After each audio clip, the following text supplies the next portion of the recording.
What's up, guys? I'm back. I'm back making reviews. I know that I've been away for a very long time, and I'm sorry for that. I've been at school, and yeah, I know that I'm at film school, and I should be able to film these film reviews, but I don't know, it just hasn't been that easy to find the time and freedom to make these reviews consistently. And I figured that instead of just, not putting a lot of effort into making them while I'm at school, I would wait and make all of these videos in one go at the best quality that I can make them and get them out to you so that even though these films have been out, some of these films have been out since September, since early September, I thought that I would still get them out to you. You know, you can still catch them on Blu-ray. Hopefully, based on my recommendation, you will still try and find these films and see them somehow. So yeah, change of location. I'm upstairs in my house. Usually I film in the basement. Yeah, different setup. Got this weird shadow behind me. Not the best lighting, probably not the best audio, but I'm doing the best with what I have. Limited resources. So yeah, let's get down to it. Let's talk about Ad Astra. So Ad Astra was directed by James Gray, who's typically known for more small budget indie dramas. And so I was surprised, and lots of people were surprised that he was going to make a big budget, ambitious science fiction film starring Brad Pitt, and it pays off. First off, let me tell you a bit about what it's about. So Brad Pitt plays this astronaut, and his dad went missing on this mission years ago, and now solar flares are happening, or these strange flares are happening that are affecting the existence of Earth, and scientists and astronauts think that it could be connected to that mission that Brad Pitt's dad was working on all those years ago. So Brad Pitt gets called in to go and investigate what his dad was working on and try and figure out what these flares are and try and basically save humanity. Brad Pitt is fantastic. Let me just start by saying that. The marketing did a great job by putting him front and centre and not revealing any plot details, because it has a very, not overly complicated, but dense plot. And they did a very wise job of putting Brad Pitt front and center because he's the main character. He is in every frame. He narrates the whole thing, and he is fantastic. And what I loved about his character is that he's very cool, calm, and collected. That's what he's renowned for. His pulse never goes above a certain rate. He's always very calm, even in very high pressure, tense situations. He never loses control. He never loses his cool. And one of the best things about this film was, as the layers of this mystery gets unveiled, and Brad Pitt learns more and more about the plot and more about his dad, his cool and his calm start to go away. You start to see the cracks in his character, and seeing him crack was fantastic because the change in Brad Pitt's performance is so interesting to see, because he starts out the film as this cool, calm, collected character.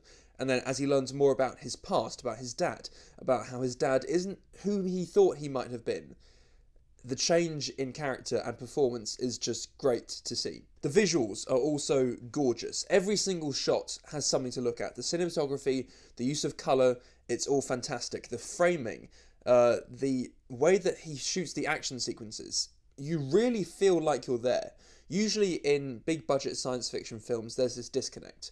There's this separation between you and the film. You don't really feel like you're immersed and you're there. Maybe Gravity was an example of when you really feel like you're taking part in the events of the film.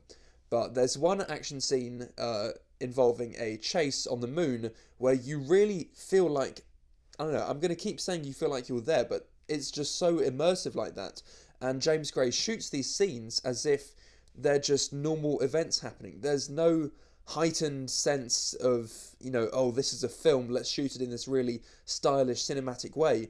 He shoots it and in this just down-to-earth, grounded way, and it was so interesting to see and fascinating. This is such a grounded, realistic, ambitious science fiction film, and that's what I appreciated most about it, because Ad Astra was a massive gamble for Fox and Disney once they took over Fox. I'm surprised they even released this film, because it's a big budget, ambitious, original science fiction film.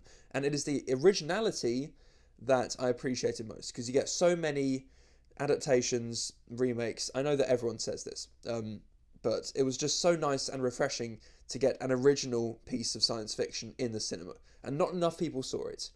I can say this now because it's out, it's done at cinemas. It made its budget back, but it didn't make nearly enough money to merit its financial existence for Fox or Disney, which was disappointing.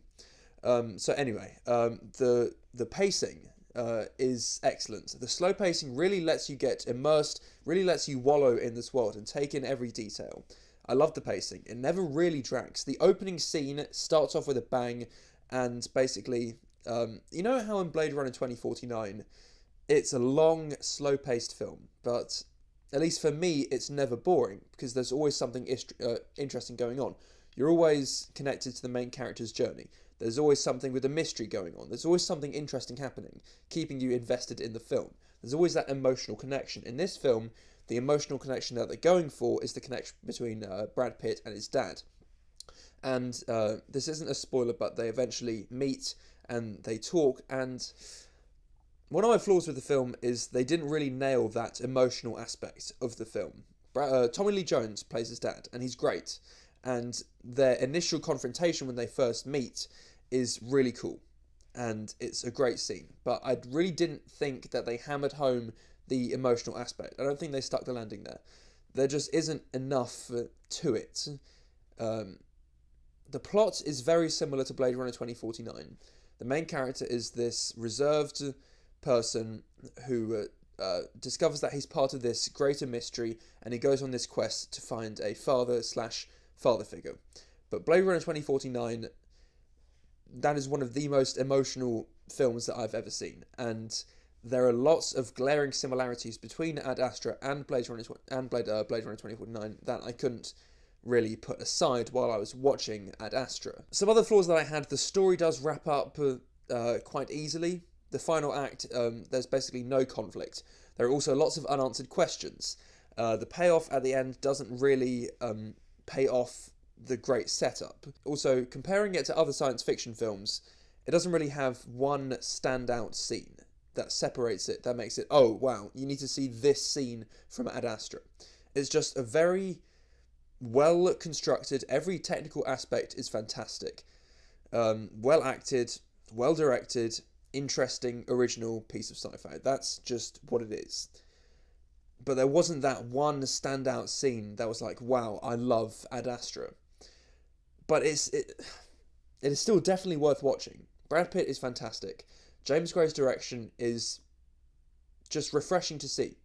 Grounded and realistic, and that's very interesting for a science fiction film. It's original.